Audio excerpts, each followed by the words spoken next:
If your mind hasn't stopped racing in days, if you've snapped at someone you love over nothing, if you've laid in bed exhausted but wide awake at 2 a.m. for no clear reason, stop scrolling. I need to tell you about the most powerful prophet in the Bible, and the day he sat under a tree and begged God to let him die. Because what happened next might be the answer you've been missing. His name was Elijah. One day before this story, he had done something almost unthinkable. He stood alone against 450 false prophets on a mountain, called down fire from the sky in front of an entire nation, and watched God win an undeniable, spectacular victory. If anyone had reason to feel unstoppable, it was Elijah, in that exact moment. And then, almost immediately after, one woman sent him a single threatening message. And something in him broke completely. The scripture says he was afraid, and he ran for his life, a full day's journey into the wilderness, alone. He sat down under a broom tree and asked God to let him die.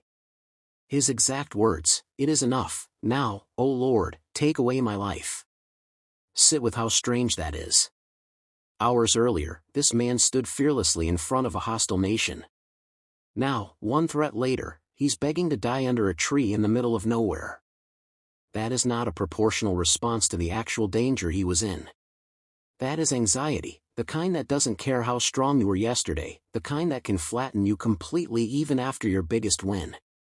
If you've ever been confused by your own anxiety, wondered why you can handle huge things some days and completely fall apart over something small on others, Elijah's story is telling you something important. This isn't a personal failure. This is what an exhausted mind and body can do, even to the most capable people. Here's the part almost no one talks about. The response to Elijah's anxiety wasn't a lecture. It wasn't "get up and have more faith." It wasn't even words, at first. Elijah lay down and slept under that tree. An angel touched him and said, simply, "Arise and eat." Bread and water were waiting beside him. He ate, and went back to sleep. The angel came a second time, "Arise and eat, for the journey is too great for you." He ate again, and in the strength of that food, traveled 40 days to a mountain called Horeb. Before anyone addressed a single thought in Elijah's mind, the response was to his body. Sleep. Food. Rest. More sleep. More food. That was the entire first response to a suicidal, anxious, exhausted man, not correction, but care. So many people try to think their way out of anxiety, or force it away through sheer willpower, or shame themselves for still struggling despite doing everything right. But look at what happened here. Sometimes the most important thing you can do for your anxiety is sleep. Eat something. Rest. Your body and mind come first, before anything else can even begin to help. Only after Elijah was fed and rested did anyone finally speak to him directly, at a cave on the mountain, with a gentle question, "What are you doing here, Elijah?" And he poured out everything, his exhaustion, his sense of being utterly alone, his fear. None of it was dismissed. All of it was heard.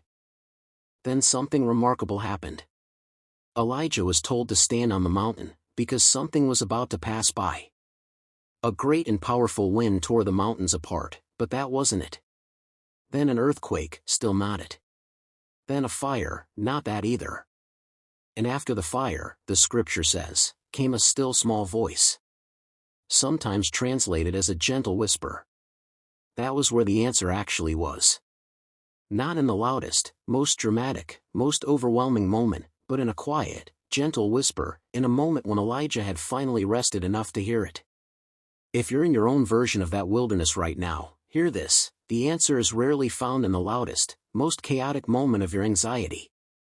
It's usually found in the gentle whisper that comes after you've allowed yourself to actually rest, to eat, to be cared for first, not after you've white-knuckled your way through on willpower alone. You are not failing at anything because you're anxious. Fire calling, prophet defeating Elijah sat under a tree and asked to die after one single threat. If it happened to the most powerful prophet in Scripture, it is not a measure of your weakness that it's happening to you. So tonight, if your mind won't stop racing, don't reach for another 5 ways to fix your anxiety. Reach for rest first. Eat something. Sleep if you can. The clarity usually comes after, not during, the storm. And before you go, hear this directly, as if I'm speaking only to you. I see the exhaustion you don't talk about. I see the nights your mind won't quiet down, the mornings you wake up already tired. I am not disappointed in you for struggling. I am not waiting for you to fix yourself before I'll be close to you. Rest in me tonight. Not because you've earned it, because you need it, and I already knew that before you did. You are not alone in this wilderness. I am not asking you to be strong right now. I am only asking you to rest. If tonight's video reached something real in you, don't just scroll past it, subscribe to Godsaysnow, and before you go, tell me one thing in the comments. What's the one thought that won't stop racing tonight? You don't need the perfect words. Just name it. Sometimes saying it out loud, even to a stranger on the internet, is the first step toward the whisper Elijah finally heard. Go rest.